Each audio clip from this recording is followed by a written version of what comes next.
नाज़रीन गिरामी अस्सलामु अलैकुम वरहमतुल्लाहि वबरकातुहू। सीधी बात के ताज़ा तरीन प्रोग्राम DNA में आप लोगों का इस्तकबाल है। आइए नाज़रीन पहले सुर्खियों की जानिब चलते हैं, फिर उसके बाद तफसीलात पेश की जाएंगी। LG अनिल बैजल ने पलटा केजरीवाल हुकूमत का फैसला, कहा कोई भी करा सकता है दिल्ली में इलाज। स्कूल कॉलेज में दाखिले को लेकर बड़ा फैसला किया, अब मुफ्त में होंगे दाखिले। तेलंगाना के वज़ीर आला KCR का बड़ा फैसला, 10वीं जमात के तलबा को प्रमोट करने का ऐलान। लॉकडाउन की वजह से बेरोजगार वालिदैन ने किया ऐसा काम, इंसानियत होगी शर्मसार, जानकर सब रह गए हैरान। NGT मसले पर असदुद्दीन ओवैसी ने किया KTR की हिमायत का ऐलान। PIB के सीनियर अफसर कोरोना पॉजिटिव, कौमी मीडिया सेंटर हुआ बंद। कोरोना बहरान में मनरेगा मंसूबे की बढ़ गई डिमांड, नौजवान भी मांग रहे हैं काम। बीजेपी की गलत पॉलिसियों के खिलाफ सड़क पर आएंगे, अखिलेश यादव का आया बयान। अब्दुल हफीज मलिक ने 6000 मजदूरों को अपने खर्चे से वतन भेजकर इंसानियत की मिसाल कायम की। कोरोना वायरस, बेहद खुशी की बात है कि हम 5वें मकाम पर पहुंच गए हैं। उत्तर प्रदेश पुलिस ने तबलीगी जमात के 83 लोगों के खिलाफ दायर की चार्जशीट, इसमें 57 गैर मुल्की। बेल्जियम में नस्ल परस्ती और नाइंसाफ़ी के खिलाफ पुरतशद्दुद मुजाहरा, पुलिस तसादुम की खबरें।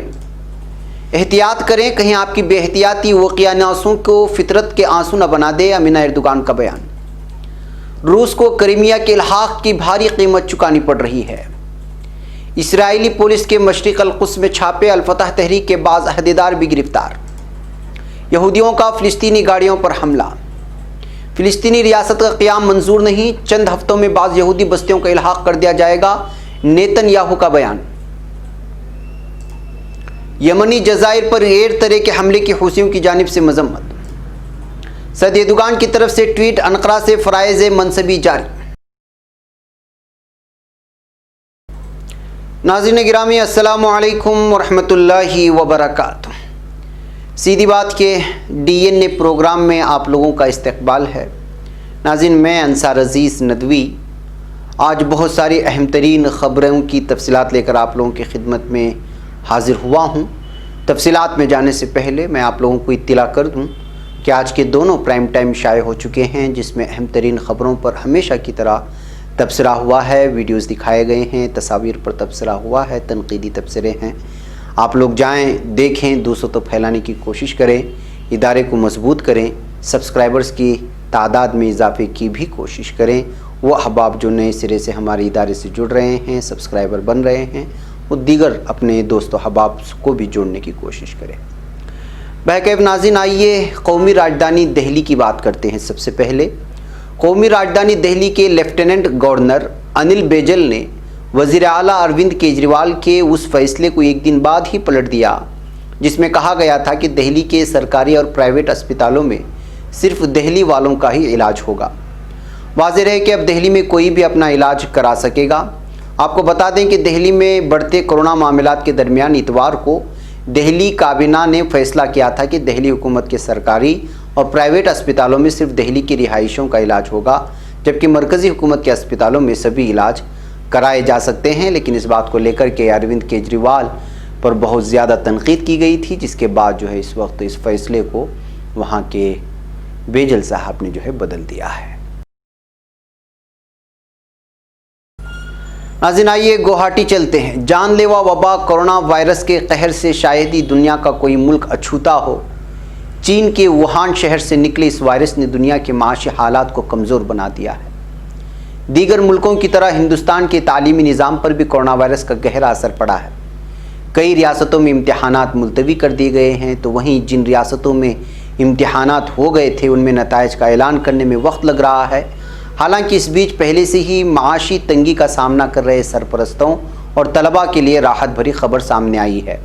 दरअसल कोरोना वायरस की वजह से मुल्क भर में नाफिज लॉकडाउन के पेश नज़र माशी तंगी का शिकार हुए सरपरस्तों को आसाम हुकूमत ने बड़ी खुशखबरी दी है। NDTV की एक रिपोर्ट के मुताबिक हुकूमत ने कहा है कि मौजूदा तालीमी सेशन के लिए रियासत में यूनिवर्सिटीज़, कॉलेजेस और हायर सेकेंडरी स्कूलों में मुफ्त दाखिले होंगे। आसाम हुकूमत के मुताबिक इससे माशी तंगी से जूझ रहे लोगों पर दाखिले के खर्च का बोझ नहीं आएगा। ناظرین، تلنگانہ سے 10ویں جماعت کے طلباء کے لیے بہت ہی اہم ترین خبر آئی ہوئی ہے اور خوش کرنے والی یہ خبر ہے۔ تلنگانہ میں کورونا وائرس کے پھیلاؤ کے چلتے 10ویں جماعت کے امتحانات کا انعقاد ممکن نہ ہو پانے کی بنا پر وزیر اعلیٰ نے 10ویں جماعت کے طلباء کو اعلیٰ جماعتوں کے لیے پروموٹ کرنے کا فیصلہ کر لیا ہے۔ وزیر اعلیٰ کے چندر شیکھر راؤ نے پرگتی بھون میں ملک اور ریاست میں کورونا وائرس کے پھیلاؤ کے پیش نظر 10ویں جماعت کے امتحانات کے انعقاد کے بارے میں ایک اعلیٰ سطحی جائزہ اجلاس منعقد کیا۔ مذکورہ اجلاس میں وزیر تعلیم اور اس کے علاوہ chief secretary Somesh Kumar, special chief secretary برائے تعلیم Chitra Ram Chandran, principal secretary CMO S Narsing Rao, director board of secondary education Satya Narayana Reddy, special secretary CM اور راجشیکھر، OSD 2CM دیسپتھی سرینواس، CM سیکریٹری بھوپال ریڈی و دیگر نے شرکت کی اور ریاست میں سال حال 10ویں جماعت کے طلباء کی جملہ تعداد 5,34,903 ہے۔ 10ویں جماعت کی جملہ مضامین کی تعداد 6 ہے، جس کے لیے 11 پیپرز پر مشتمل امتحانات منعقد کیے جاتے ہیں، جن میں سے 2 مضامین کے 3 پیپرز پر مشتمل امتحانات کا پیشتر ہی انعقاد عمل میں لایا جا چکا تھا۔ ایسے میں ریاست حکومت نے ہائی کورٹ کی جانب سے جاری کردہ احکامات کے پیش نظر 10ویں جماعت کے امتحانات ملتوی کر دیے تھے۔ ان ملتوی کردہ امتحانات سے متعلق فیصلہ لینے کے لیے وزیر اعلیٰ نے ایک اعلیٰ سطحی جائزہ اجلاس منعقد کیا تھا، جس میں اس وقت طلباء کو پروموٹ کرنے کا فیصلہ لیا گیا ہے۔ ناظرین، کورونا کے قہر نے الگ الگ کہانیاں سنائی ہے۔ یہ بھی ایک ایسی ہی کہانی ہے۔ کورونا کے چلتے، لاک ڈاؤن کے چلتے جو بھوک نے اور پیاس نے ڈیرا ڈالا ہے، وہاں پر والدین کو اپنے بچوں کو فروخت کرنے پر بھی مجبور کر رہا ہے۔ کورونا سے بچاؤ کے لیے بھیڑ بھاڑ سے لوگوں کو دور رکھنے کے لیے ملک بھر میں الگ الگ لاک ڈاؤن نے نہ صرف ملک کو معاشی طور پر کمزور کیا ہے، بلکہ عوام بھی بے حال ہو گئے ہیں۔ ہزاروں کی تعداد میں مزدور طبقے کے لوگ کام کاج بند ہونے کی وجہ سے اپنے گھروں کو واپس لوٹ چکے ہیں اور اب ان کے 2 وقت کی روٹی ایک بڑا مسئلہ بن گیا ہے۔ ہزاروں لوگ بھوک مری کے شکار ہو چکے ہیں۔ اسی تنگ دستی نے ایک والدین کو ایسا کرنے پر مجبور کر دیا ہے، جس سے سن کر ہر کوئی حیرت زدہ ہے۔ جی ہاں، بنگال کے مغربی مدنی پور میں یومیہ مزدور پر کام کرنے والی ایک فیملی نے، جو لاک ڈاؤن کی وجہ سے بھوکمری کی شکار تھی، پیٹ کی آگ بجھانے کے لیے اپنے شیرخوار بچی کو محض 3,000 روپے میں فروخت کر دیا ہے۔ پڑوسیوں کے مطابق باپن دھار اور ان کی اہلیہ تاپسی بھوکمری کے شکار تھے۔ وہ دونوں اپنی بیٹی کو بھی خوراک دینے میں ناکام تھے۔ ان کے گھر سے بھوک کے مارے ان کی بیٹی کے رونے کی آوازیں لگاتار سنائی دیتی تھی۔ تاہم جب کئی دنوں سے بچی کے رونے کی آواز سنائی نہیں دی تو پڑوسیوں نے ایک سماجی کارکن پولیس کو اس کی اطلاع دی، اور جب پولیس باپن کے گھر پہنچی تو ان کی بیٹی ان کے ساتھ موجود نہیں تھی۔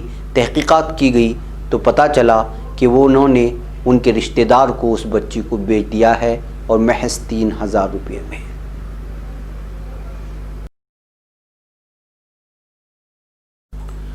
ناظرین، آئیے بات کرتے ہیں اس وقت صحافی طبقے کی۔ ہندوستان میں کورونا کے بڑھتے قہر کے درمیان صحافتی طبقے پر بھی اس کا اثر بڑھتا جا رہا ہے۔ تازہ ترین خبریں یہ آ رہی ہیں کہ پریس انفارمیشن بیورو PIB کے ایک سینئر افسر کورونا وائرس انفیکشن کی زد میں آ گئے ہیں۔ اتوار کے روز افسر کو کورونا ٹیسٹ رپورٹ ان کی پازیٹیو آنے کے بعد قومی میڈیا سینٹر، جس کو NMC کہا جاتا ہے، ان کو بند کر دیا گیا ہے۔ بتایا جاتا ہے کہ میڈیا سینٹر کو سینیٹائزیشن کے بعد دوبارہ کھولا جائے گا۔ یہاں قابل ذکر ہے کہ کورونا پازیٹیو سینئر PIB افسر نے مرکزی کابینہ وزراء کے ساتھ ایک پریس کانفرنس میں بھی حصہ لیا تھا، جس کے بعد مزید اس وقت دہشت بڑھ گئی ہے۔ ذرائع کے مطابق PIB کے سینئر افسر کو ایمس کے ٹراما سینٹر میں داخل کرایا گیا ہے۔ یہ ٹراما سینٹر کووڈ-19 کے علاج کے لیے مخصوص ہے۔ ذرائع نے یہ بھی کہا ہے کہ NMC جہاں ان کا دفتر ہے، اسے فی الحال بند کر دیا گیا ہے اور یہ پیر کو بھی بند رہے گا۔ اس دوران پوری عمارت کی صاف صفائی کی جائے گی۔ ناظرین، آئیے منریگا کی بات کرتے ہیں۔ کورونا وائرس اور لاک ڈاؤن کی وجہ سے لاکھوں لوگوں کا روزگار ختم ہو گیا ہے۔ فیکٹریوں اور کمپنیوں کے بند ہو جانے کی وجہ سے مزدور اپنے گھر جانے کو مجبور ہو گئے ہیں۔ ان میں سے کئی لوگوں کے لیے UPA حکومت کے دوران شروع ہوا منریگا منصوبہ ایک سہارا بن رہا ہے۔ हिंदी न्यूज़ पोर्टल जनसत्ता पर शाया एक रिपोर्ट के मुताबिक कोरोना बहरान में मनरेगा से जुड़े कामों की डिमांड काफ़ी बढ़ गई है। अप्रैल में इसके तहत 1,28,41,359 लोगों ने काम मांगा था, जबकि मई में इसमें 181% का उछाल आया है और मनरेगा के तहत काम मांगने वालों की तादाद बढ़कर इस वक्त 3,61,55,787 हो गई है। नाज़रीन, लखनऊ की बात करते हैं। बीजेपी हुकूमत पर उत्तर प्रदेश को बर्बादी के दहाने पर खड़ा करने का इल्ज़ाम आयद करते हुए समाजवादी पार्टी एसपी के सदर अखिलेश यादव ने कहा है कि उनकी पार्टी आलमी वबा पर काबू के बाद बीजेपी की गलत पॉलिसियों और अवामी मसाइल के सिलसिले में सड़कों पर उतरेंगे। यादव ने इतवार के रोज़ जारी एक बयान में कहा कि सड़क पर, ट्रेन में, शहर में, गाँव में हर जगह अफरा तफरी के हालात हैं। माशरे का हर तबका मायूस और परेशान है। गरीब फाका कशी का शिकार है। मजदूरों की रोजी रोटी छीन ली गई है। किसान नौजवानों की आंखों के आगे अंधेरा है। रियासत में तरक्की ठप हो गई है। उन्होंने ये भी कहा कि रियासत में दूसरी रियासतों के मजदूरों को रोजगार नहीं मिल रही। ये लोग जो हुकूमत की गलत पॉलिसियों का शिकार है, सरकारी बेरुखी झेल रहे हैं। आवाम की खुशी और गम से बीजेपी को कोई मतलब नहीं रहा। वो सिर्फ इख्तिदार से ही वास्ता रखती हैं। मजदूर और ताजिर तंगदस्ती की वजह से खुदकुशी कर रहे हैं। कारोबार ठप हो रहा है। समाजवादी पार्टी आलमी वबा पर काबू के बाद बीजेपी की गलत पॉलिसियों और अवामी मसाइल के सिलसिले में सड़कों पर उतरेगी। नाज़रीन, मुंबई के अब्दुल हफीज़ की बात करते हैं। मुंबई में कारोबार करने वाले उत्तर प्रदेश के गोंडा असेंबली हल्के गोरा चौकी से ताल्लुक़ रखने वाले अब्दुल हफीज़ मलिक ने लॉकडाउन के दौरान वो काम कर दिखाया जो बड़ी बड़ी तंजीमें करने से कासिर रही है। उन्होंने अपनी तरफ से मुंबई में फंसे हुए 6,000 मजदूरों को बज़रिए ट्रेन भेजकर मजदूरों के बही खाहों में अपना नाम दर्ज करवाकर इंसानियत की मिसाल कायम की है। जिसको मीडिया पेश नहीं करेगा उसको सिर्फ सोनू सूद नज़र आता है, जो बीजेपी का लीडर आइंदा जाकर के शायद बनने वाला है, जो फिल्म का एक्टर है। उन्होंने आज यहाँ UNI उर्दू सर्विस से बातचीत में कहा कि लॉकडाउन के दौरान फंसे हुए मजदूरों की परेशानियों को देखकर उन्हें लगा कि उनकी मदद हर हाल में की जानी चाहिए, क्योंकि ये मजदूर फैक्ट्रियां और कारखाने बंद होने की वजह से न सिर्फ बेरोजगारी के शिकार थे बल्कि बेवतनी के भी शिकार थे। उन्हें सिर्फ रहने सहने का मसला दरपेश नहीं था बल्कि खाने पीने के संगीन बहरान का सामना था। इस सूरत हाल को देखते हुए मैंने इन लोगों की मदद करने का फैसला किया है। यह अब्दुल हफीज़ का बयान है। नाज़रीन, अनलॉक 1 के बारे में बात करते हैं। हुकूमत के इस फैसले, जिसे उसने अनलॉक 1 का नाम दिया है, इस पर आलमी इदारे सेहत के अलावा माहिरीन सेहत और मुल्क की अपोजिशन जमातों ने भी सवालात उठाए। ख्याल रहे कि हिंदुस्तान में 25 मार्च को जब वज़ीर-ए-आज़म मोदी ने पहली मरतबा मुल्कगीर लॉकडाउन का ऐलान किया, उस वक्त कोरोना से मुतासिरा मरीज़ों की तादाद तकरीबन 500 थी। लेकिन अब जबकि 8 जून से अनलॉक 1 शुरू हो रहा है, मुल्क में कोरोना वायरस से मुतासरीन की तादाद 2.5 लाख से ज़्यादा हो चुकी है और इसमें हर रोज़ 10,000 से ज़ायद की तादाद में इजाफा हो रहा है। अपोजिशन कांग्रेस ने अनलॉक 1 के फैसले पर नुक्ताचीनी की है। कांग्रेस के तर्जुमान अजय माकन ने सवाल किया, जब मरीज़ 2.5 लाख हो रहे हों तो अनलॉक किया जा रहा है और जब सिर्फ 500 मरीज़ थे तो अचानक लॉकडाउन कर दिया गया। आखिर ये कौन सी पॉलिसी के तहत किया जा रहा है? हुकूमत का यह फैसला गलत है। नाज़रीन, आइए बेल्जियम चलते हैं। अमेरिका में नस्ल परस्ती और नाइंसाफ़ी के वाक़े के ख़िलाफ़ बेल्जियम में 10,000 से भी ज़ायद अफराद ने मुज़ाहरा किया है। इतवार के रोज़ यहाँ मुनाकिदा रैली में मुज़ाहिरीन Black Lives Matter, no justice no peace के नारे लगा रहे थे। इस दौरान मुज़ाहिरीन ने अपने हाथों में पोस्टर्स और कटआउट भी उठा रखे थे जिस पर लिखा हुआ था the police kill, it's white on black या वी कैन नॉट ब्रदर जैसे जुमले लिखे हुए थे। बेल्जियम के अखबार लिसोई के मुताबिक रैली ख़त्म होने से पहले ही पुरतशद्दुद हो गई और तकरीबन 100 मुज़ाहिरीन और पुलिस के दरमियान झड़पें हुई। बेलगा न्यूज़ एजेंसी के मुताबिक मुज़ाहिरीन ने पुलिस एहलकारों पर हमला भी किया और पुलिस एहलकारों ने उन्हें मुंतशिर करने के लिए पानी भी उछाला और छोड़ा। नाज़रीन, तुर्की चलते हैं। तुर्की की खातून अव्वल अमीना एर्दोगान ने कहा है कि समंदर और ओकियानूस पूरी दुनिया के ममालिक की मुश्तरका सरहद है, लिहाजा उनके मामले में हम सबको एक मुश्तरका ज़मीर को पेश नज़र रखना चाहिए। अमीना एर्दोगान ने ट्विटर से जारी करदा बयान में 8 जून आलमी यौम ओकियानूस की मुबारकबादी पेश की है। वर्ल्ड ओशियंस डे और दीगर चीज़ों का हैशटैग के साथ की गई ट्वीट्स में अमीना एर्दोगान ने कहा कि पानी ज़िंदगी है اور اوقیانوس لاتعداد بحری زندگیوں کا گھر ہے۔ آئیے آج عالمی یوم اوقیانوس کے موقع پر ایک دفعہ پھر اس بات کی یاد دہانی کریں کہ اوقیانوسوں، سمندروں اور ساحلوں کی صفائی ہماری دنیا کے لیے حیاتیاتی اہمیت رکھتی ہے۔ ناظرین، آئیے روس اور کرائمیا کی بات کرتے ہیں۔ روس کو کرائمیا کے الحاق کی تقریباً $200 بلین مالیت چکانی پڑی ہے۔ بحر اسود اسٹریٹجک مانیٹرنگ گروپ اور بلیک سی نیوز کے سروے کے مطابق سال 2014 میں روس کے الحاق کرائمیا کے بعد پابندیوں کی وجہ سے جزیرہ نما کی اقتصادیات اور سماجی زندگی کو مشکلات کا سامنا ہے۔ ایک سروے کے مطابق پابندیوں کی وجہ سے 2014 کے بعد روس میں کی جانے والی فکس کیپٹل سرمایہ کاریوں میں تقریباً $200 بلین کی کمی ریکارڈ کی گئی ہے۔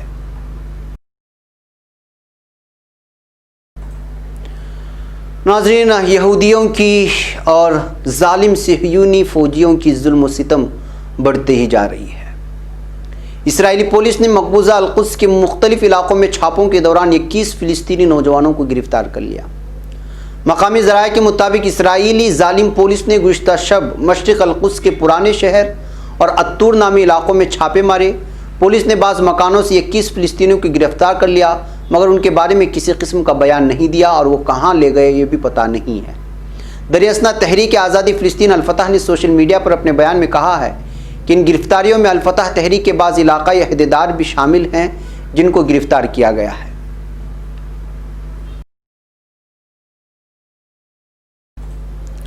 آئیے ناظرین، فلسطین کی ایک اور خبر آپ کے سامنے رکھیں۔ یہودی رہائشیوں نے مقبوضہ دریائے اردن کے مغربی کنارے پر فلسطینیوں کی 8 گاڑیوں کو نقصان پہنچایا اور بعض مکانات پر نسل پرست نعرے درج کیے۔ مقامی حلقوں سے حاصل کردہ معلومات کے مطابق یہودیوں کے گروپ نے نبلوس شہر سے منسلک موضع الاسیویہ میں رات کے وقت دھاوا بول دیا۔ فلسطینیوں کے بعض مکانات پر عبرانی زبان میں نسل پرست نعرے درج کیے اور گاڑیوں کو نقصان پہنچایا۔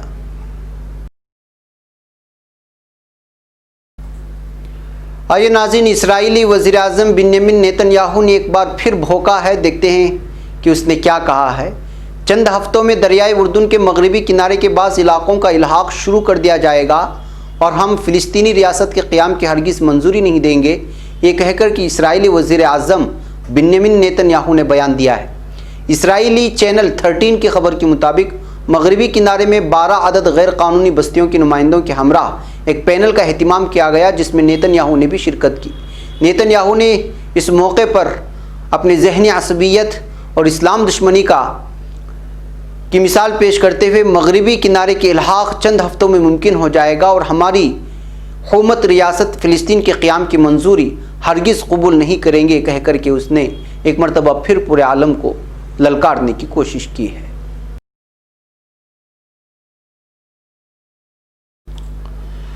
ناظرین، یمنی حوثیوں کے بارے میں بات کرتے ہیں۔ یمنی حوثیوں نے اسٹریٹجک آبنائے میندب کے جوار میں واقع جزائر پر متحدہ عرب امارات اور ایرترے کے تعاون سے حملے کی مذمت کی ہے۔ یمنی حوثیوں کے ٹیلی ویژن چینل المسیرہ کی خبر کے مطابق نام نہاد حکومت کے دفتر داخلہ کے ترجمان عبد الخالق الاعجری کا کہنا ہے کہ ہم یمن کے حاکمیت کے علاقے پر ایرترے کے حملے کی مذمت کرتے ہیں۔ جزیرہ ہانش میں داخل ہونے کے لیے تواتر کیے جانے والے یہ حملے متحدہ عرب امارات کے تعاون سے کیے جا رہے ہیں۔ انہوں نے واضح کیا کہ ہانش جزیرے میں ماہ میں سے ایرترے کے فوجی دستے تعینات ہیں۔ انہوں نے 8 یمنی مچھیروں کی کشتیوں کو اپنے قبضے میں لے رکھا ہے۔ یہی حرکت انہوں نے گزشتہ برس بھی کی تھی۔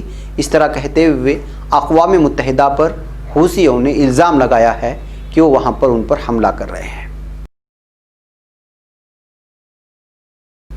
ناظرین، ترکی کے صدر رجب طیب اردگان نے ٹویٹر پیج سے دارالحکومت انقرہ سے فرائض کے دوام سے متعلق 4 تصویریں شیئر کی ہیں۔ تصاویر کو انقرہ سے فرائض منصبی جاری کی نوٹ کے ساتھ ٹویٹ کیا گیا ہے۔ تصاویر میں صدر اردگان صدارتی سوشل کمپلیکس کے باغیچے میں چہل قدمی کرتے اور ٹیلی فونک ملاقات میں مصروف دکھائی دے رہے ہیں، جو ایک خوبصورت منظر پیش کیا جا رہا ہے اور ٹویٹر پر ٹرینڈ کیا جا رہا ہے، بالخصوص ترکی میں۔ ناظرین، آج کے DNA پروگرام میں بس اتنا ہے۔ انشاءاللہ پھر آپ سے ملاقات ہوگی کچھ اور خبروں کے ساتھ کل انشاءاللہ۔ تب تک ہماری پوری ٹیم کو اجازت دیں اور آپ ہمارے اس تمام پروگراموں کے لنکس کو دوستوں تک پہنچانے میں ہماری مدد کریں۔ السلام علیکم ورحمۃ اللہ وبرکاتہ۔